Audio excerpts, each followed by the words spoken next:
Profouine.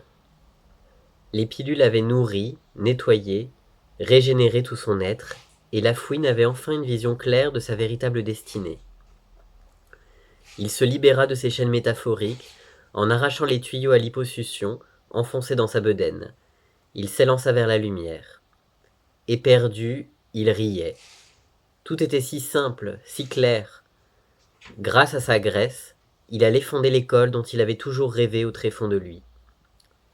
Il fonça à la banque récupérer sa part du butin de la Fat Fifth Enterprise, qui s'élevait à 750 000 euros. Son destin n'était peut-être pas d'être une vache à lait, une fouine à graisse enchaînée nuit et jour à une treilleuse, mais cette parenthèse dans son existence avait été une chance incroyable. Elle allait lui permettre de s'accomplir. Il bénit les Jaffar pour leur initiative de génie et se promit de leur réserver une place de choix dans son établissement. Le chantier prit un peu de retard, mais le résultat en valait la chandelle. L'école put ouvrir ses portes au mois d'avril 2021 pour accueillir une première promotion d'étudiants assoiffés de connaissances. Son calcul était bien simple. À raison de 25 000 euros l'année pour une promotion de 50 étudiants, il aurait au fait de rembourser les maçons, artisans, son père, les impôts et la Banque de France. Bienvenue à Fouiflard, l'école qui vous permettra de devenir la meilleure version de vous-même. Ici, vous apprendrez à vous désendetter, annonça la fouine d'un air jovial, ouvrant ses bras sur le parvis. Le bâtiment était idéalement situé au milieu d'une prairie parsemée de pâquerettes et de coquelicots. Un petit ruisseau, enjambé d'un pont de bois, chantait à proximité. De nombreux canards, oies sauvages, cygnes, chèvres, moutons s'égayaient en liberté, et bien sûr une centaine de fouines de race affamées, acquises à prix d'or, les pourchassaient inlassablement à travers bosquets. Encadrant l'entrée principale, deux fouines majestueuses en marbre noir, leurs yeux étaient de rubis étincelants, de leurs regards perçants, elles semblaient sonder l'âme des étudiants intimidés. Une fouine aux longs poils blancs angora vint se lever dans les bras de Lugra et grignoter affectueusement le morceau de kebab qu'il sortit aussitôt de sa poche de veston.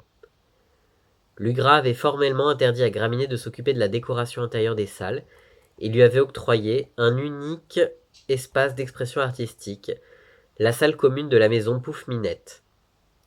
Il s'en était donné à cœur joie, repeignant les murs d'un arc-en-ciel aux couleurs acides, parsemant les hautes fenêtres de rideaux de dentelle, disposant çà et là des gerbes fleuries multicolores. Trouvant l'ensemble un peu terne, il jugea bon d'y adjoindre quelques touches colorées, avec d'épais tapis mauve, vert anis, jaune, indigo. Les sièges de fourrure rose contribuaient également à égayer l'ensemble. Craignant que les étudiants ne sombrent dans la dépression dans un décor trop sobre, il pimpa également avec l'aide de grasses fouines quelques objets d'utilité courante. Vache pot de fleurs, abeille porte-documents, coccinelle corbeille de fruits, quelques nains de jardin. Une cinquantaine d'assiettes de porcelaine peintes à la main par Graminet, représentant deux chats obèses, habillaient les murs avec goût. Enfin, chaque jour, des plateaux chargés de préservatifs goût fraises des bois et de cupcakes riches en sucre et en colorants étaient montés dans la salle. Seule exception à la règle fouinesque, Graminet fut également autorisé à peindre le plafond de la grande salle de réception de l'école. Un immense portrait de la fouine regardait à présent les étudiants depuis les cieux d'un air plein de bonté.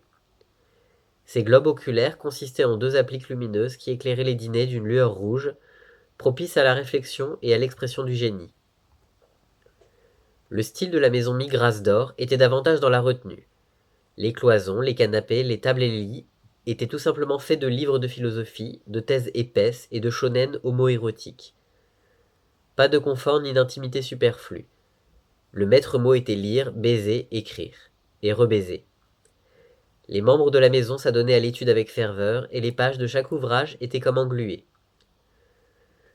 Ne vous méprenez pas. Sous des dehors austères, la maison Migras d'or grouillait de vie. Tout un élevage de morpions domestiques égayait les lieux de ces joyeuses cabrioles.